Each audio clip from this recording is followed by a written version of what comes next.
name is Todd Norian, and I'm the founder of Ashaya Yoga. And I want to talk to you today about Unbreakable Wholeness. It's an incredibly inspiring concept to know that deep in our heart that we are unbreakable, that we're connected to the absolute, which is like this big universal energy that holds within it a wholeness that is so whole, it includes brokenness, that is so full that it includes lack. Think of a universal fullness that never gets diminished, never needs to be replenished because it's always full. And it's a fullness that is non-exclusive, so it includes everything, including lack. And anything that appears to be like lack is really something that is full in and of itself where it is, and then it's on its way to becoming more and more full. It's really this way of thinking about life, not from a perfectionistic viewpoint, where we're never really good enough. We have to achieve a certain level, or we have to purify, or we have to be something different than we are right now before we can get the title of, oh, I'm perfect the way that I am. Tantra has a different perspective on perfection, a perfection that is constantly evolving, so that you are perfectly imperfect just the way that you are. You are perfect today, and you are getting gradually more and more refined. And it's a beautiful teaching about how we're learning all the time. You know way more today than you did yesterday, or last week, or last year, or 10 years ago. Think about it. And that is the nature of the evolution of our consciousness, the development of our life path, our life journey. And how do we learn? Through messing up, through making mistakes, through going through experiences that perhaps have a major impact on us. And I want to talk about an experience that's common to pretty much everyone. And it's the experience of betrayal. And why I want to mention it is because it's so important in our journey of the heart to understand betrayal, and how to use betrayal not as a way to foster more and more resentment and to be, pulling ourselves out of ourselves, but to use betrayal as a way to look inside and actually gain more of this wholeness, more of this perfection, more of this wisdom, that we can then deal with betrayal in a healthier way as we go on, and then we can help other people get through the devastating effect of betrayal. So let's take a look just briefly at what is betrayal? What am I talking about? Well, betrayal is when the trust between you and another person, or you and an entity, or a country, or nation, or whatever, has been breached, has been broken.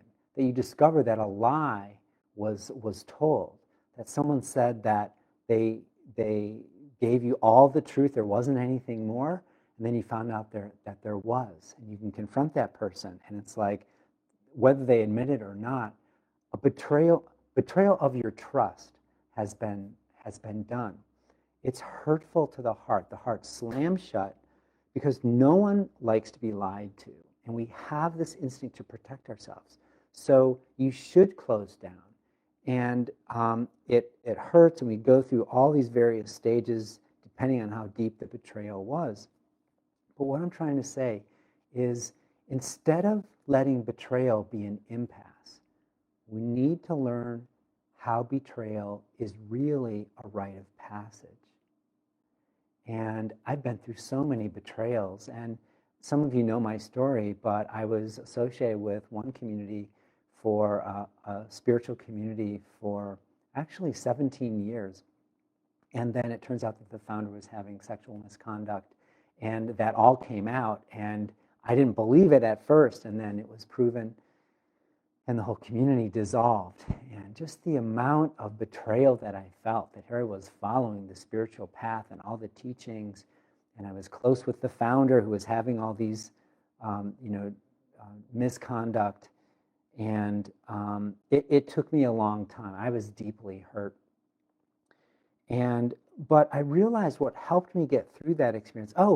Then a couple years later, I did the whole thing over again and did 15 years with another spiritual community of sorts, and that community disbanded also because the founder had misconduct. So I lost 2 communities there. But what I want to say is, and my story is no different than anybody else's. I mean, everybody's got some level of betrayal. And I look back and I think, well, mine wasn't so bad. I mean, I wasn't physically harmed. I was mentally and emotionally harmed. But how I got through those betrayals, and this is what I truly believe, is that even though I was betrayed by them, I never betrayed myself. I always felt that the yoga was true. The teacher was imperfect. They made a mistake. I was at the result of that. And it spun me into this whole deep self-reflection. So I took the betrayal and went inward. And I got even more dedicated to my practice. And I was asking the question, what is life about? What is my purpose? And why does this keep happening to me? Okay, I did play the victim card for a while. These are all the stages of betrayal. We must go through those stages of anger and rage and resentment, fear, loss, and then doubt. I doubted yoga. I remember I didn't chant or play the harmonium for at least a year. I lost all faith in mantra after that.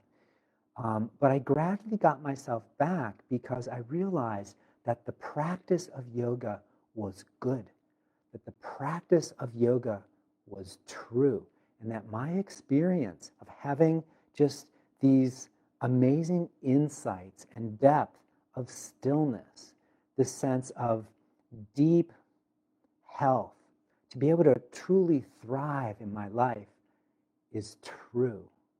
But that was up to me to discover that. So what I want to say is there's a way to use all the negative experiences that come to us as, instead of stumbling blocks, as stepping stones to go higher and higher as we're taking this journey of the heart. We have to come across these lessons all the time. I always say in my groups, raise your hand if you've been betrayed. Almost everybody raises it. But some of the younger ones don't raise it. I said, well, if you haven't been betrayed yet, just wait. I'm changing my whole view of betrayal. Rather than it being this really negative, horrible thing, and it is on one level. I don't want to downplay it at all or minimize it. But it's these experiences where we have the most stake, where we have the most intense reaction to, that we can actually turn and use to our favor to grow higher. So this is the path of radical affirmation. We acknowledge that everything in life is for your awakening, that none of these challenges would ever come to us if we weren't already well equipped inside to handle it, to rise up. And I believe that because I believe that life is true. I believe that the universe is true. We just need to get practices that help us connect with that truth on a daily basis. It's an unconditional truth. And then, people can lie or whatever, but nobody can hurt you without you first giving them permission to hurt you. And that's taking full responsibility. That's a power, that's a spiritual power where no one can knock you down. And even, I don't want to boast that I'm not knocked down. I do get knocked down. But the whole idea is even if you're knocked down, you choose to get up again. And that's what happened to me twice with 2 communities. And man, was I knocked out. I was knocked down. But if it wasn't for those 2 experiences, I never would have said, that's enough. I'm not going to do this again. 3 strikes and you're out. I had 2. And that's when I had this idea. I'm now ready to bring forth my ideas about spirituality and about yoga practice. And I developed a Shaya Yoga, Abode of the Heart. And I developed a community of other heart followers who wanted to embrace fully the full spectrum of their life, not just light, but shadow and light, and to be able to grow from that and be in the complete richness of life. Life is a drama. I hear people say, oh, I don't want any drama in our relationship. I'm saying, what? Drama is the Shakti of everything. The idea is we need to develop the skills in life to deal appropriately with the drama, to use everything to our advantage, to uplift ourselves, and then to shine that light out into the world where the world is broken. And I do believe that if you don't abandon yourself and you have practices that keep pulling you back into yourself, you'll be able to do the best with what you've been given, to bring your best self forward, to shine in life, and to be able to thrive. And then as you thrive and as you find your own source of happiness, you permit others to do that as well. You give permission for others to shine. And that's a beautiful way of practicing yoga. So I'd like to end with a very beautiful poem. The author's name is Roshani, and it's called There Is Brokenness. And this is the basis for my book. You guys know that I've written a book, Tantra Yoga, Journey to Unbreakable Wholeness. The pre-order page is up on my website now. It's coming out this fall. I don't know exactly when. Still working on it. But this poem really influenced me, and I got permission to put this poem into my book. So you'll see it there near the end of the book. So I'll give you a little excerpt of it. There is a brokenness. There is a brokenness out of which comes the unbroken, a shatteredness out of which blooms the unshatterable. There is a sorrow beyond all grief which leads to joy, and a fragility out of which depth emerges strength. There is a hollow space too vast for words through which we pass with each loss, out of whose darkness we are sanctified into being.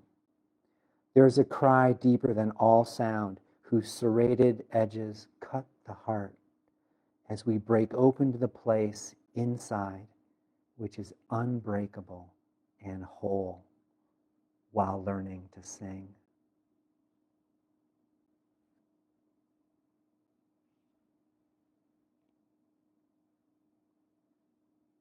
Thanks for listening. Namaste.